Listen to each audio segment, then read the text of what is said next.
रामकृष्ण हरे सज्जन हो. आज आपणापुढे हीच विष्णूची महापूजा अशा अर्थाचा तुकाराम महाराजांचा अभंग आहे. त्याचं विवरण थोडक्यामध्ये आपण मांडणार आहोत. मनाचे कान करून ऐका.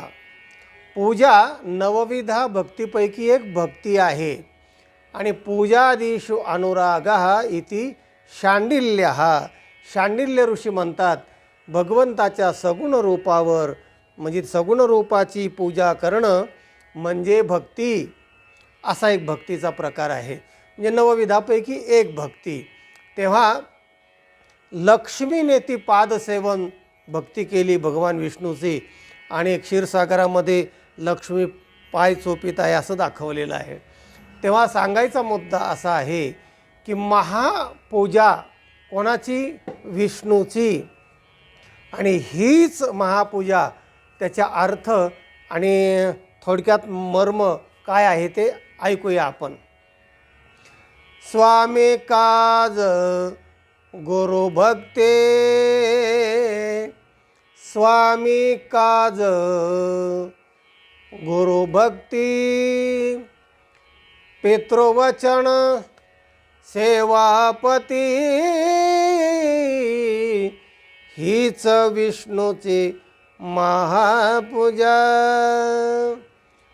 अनुभव नाहे दोजा,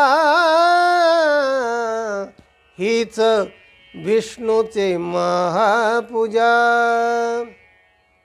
सत्य बोले मुखे, दुखवे अनेकांच्या दुःखे,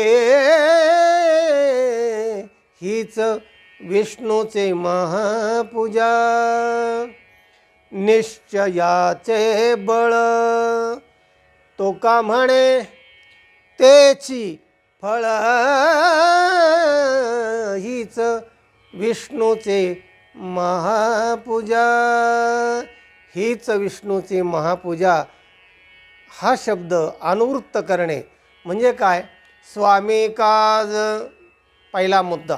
7 मुद्दे आहेत, किती थोडक्यात मांडलेत बघा. काय साहित्य आहे, काय अभंगवाणी तुकयाची आहे. वा वा. स्वामी, स्वामी म्हणजे काय? मालक, धणी. ज्याचा जो असेल तो. मग भक्त असेल तर त्याचा स्वामी देव असतो. जर नोकर असेल तर त्याचा स्वामी मालक असतो. पत्नी असेल तर तिचा स्वामी पती असतो, मालक असतो. तर स्वामी याचा अर्थ आहे मालक आणि धनी. त्याचं काज म्हणजे त्याच्या हिताचं करणं हीच सेवकाची महत्त्वाची विष्णूची महापूजा आहे. स्वामी काज, काज म्हणजे हित. स्वामीचे या मनोभावा, आवडेल तेची परमसेवा. जे स्वामीला आवडतं तेच सेवकाने करणं ही त्याची विष्णूची महापूजा आहे असं शास्त्र, असं तुकाराम महाराज म्हणतात. म्हणजे एकदा वांग्याची भाजी खराब झाली म्हणून बिरबल आणि बादशाहची गोष्टीमध्ये विषय आलेला आहे. बादशाह बिरबलला म्हणतो, बिरबल ये बैंगन के शाक तो बहुत बुरी हो गई, म्हणजे वांग्याची भाजी फार खराब झाली म्हणाले. तेव्हा बिरबल म्हणतो इसीलिए तर भगवान ने नीचे से खिट्टी मार दिया. म्हणून तर म्हणले खालून खुट्टी मारली देवाने. म्हणजे वांग्याला खालून थोडंसं छिद्र असल्यासारखं असतं बघा, अर्धवट छिद्र.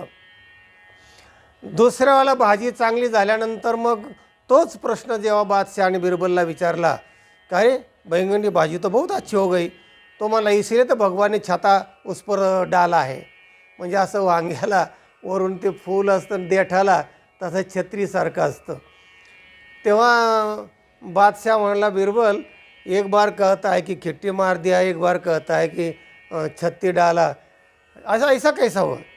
तो म्हणला, महाराज मला त्या वांग्याशी काय घेणं नाही, तुम्हाला बरं वाटावं म्हणून तशा प्रकारचं बोलणं हे माझं सेवकाचं काम आहे. तात्पर्य काय?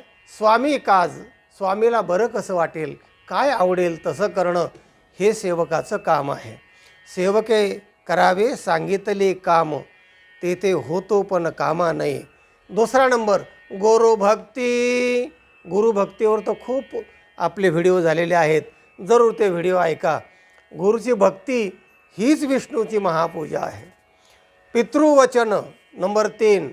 आपल्याला माहीत आहे परशुरामाने रेणुका मातेचं शिर उडवलं आणि नंतर मग वडील प्रसन्न झाले की माझी तू आज्ञा पाळलीस, माग तुला काय पाहिजे. तो मला आईला जिवंत करा. सांगायचा मुद्दा की वडिलांनी सांगितलं त्यांनी हा हो तू नाही काय ना म्हणलं, शिरच उडवलं. पितृवचन. सेवापती 4. पतीची सेवा पत्नीने करणं हीच तिची विष्णूची महापूजा आहे. आणि म्हणजे पत्नीने पतीला देव मानणं आणि पतीने सुद्धा पत्नीला लक्ष्मी मानणं ही सुद्धा त्याची म्हणजे धर्म किंवा पूजा एकाच बाजूला नसते. तर सेवापती, पतीची सेवा करणं हीच तिची विष्णूची महापूजा आहे. हीच विष्णूची महापूजा अनुभव नाही दुजा. आणि तिसऱ्या चरणामध्ये महाराज म्हणतात, म्हणजे 5वा मुद्दा, सत्य बोले मुखे. मुखाने खरं बोलणं हीच विष्णूची महापूजा आहे. दुःखवे अनेकांच्या दुःखे. दुसऱ्याला दुःख झालं तरी आपल्याला वेदना झाल्या पाहिजे. एकाने असं म्हटलं किम कोमलम, सगळ्यात कोमल काय, मऊ काय आहे. एक म्हणला नवनीतम कोमलम, म्हणले नवनीत कोमल आहे. दुसरा म्हणतो नाही नाही, सज्जनस्य हृदयम कोमलम, नवनीतापेक्षाही सज्जनाचं हृदय कोमल असतं. दुसऱ्याला त्रास झाला तरी त्याच्या अंतःकरणामध्ये पाझर फुटतो, दुःख होतं. म्हणून सत्य बोले मुखे दुःखवे अनेकांच्या दुःखे. आणि पुढचा मुद्दा सांगितला महाराजांनी, 7वा मुद्दा, निश्चयाचे बळ. कुठल्याही कामामध्ये निश्चय असला पाहिजे. कुठल्याही म्हणजे चांगल्या कामात, लक्ष द्या. नाही तर कुठल्याही कामात म्हणजे एखाद्याला मारामारीचा निश्चयसुद्धा असू शकतो. निश्चयाचे बळ याच्यावर पण आपले व्हिडिओ आहेत, त्यामुळे याचा विस्तार बऱ्याच तिकडे जात नाही. तो का म्हणे तेची फळ.